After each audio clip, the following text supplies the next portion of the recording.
அமைதியா இருக்கிற காலத்துல, யுத்தம் இல்லாத காலத்துல அவங்க அரண்மனையை கட்டினாங்க, அவங்க தேவ ஆலயத்தை கட்டினாங்க, வீடுகளை கட்டினாங்க.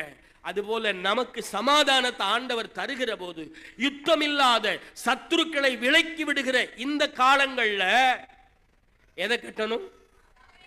சபையை கட்டணும். உடைஞ்சு போயிருக்கிற நம்ம குடும்பத்தை கட்டணும். இன்னைக்கு எத்தனை பேருடைய குடும்பம் உடைஞ்சிருக்குன்னு எனக்கு தெரியாது.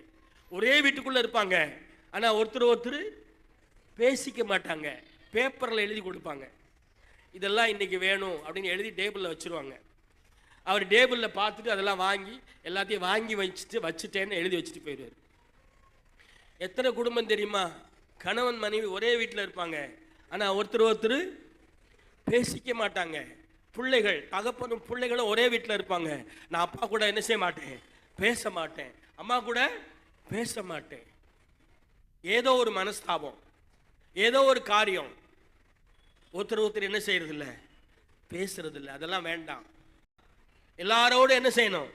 ஒப்புரவாயிரணும். ஒப்புரவாகுதலின் ஊழியத்தை தான் ஆண்டவர் நம்ம கையில் கொடுத்திருக்கிறார். யாரு கூட என்ன செய்யக்கூடாது? பகை வந்துடக்கூடாது. ஆமென்.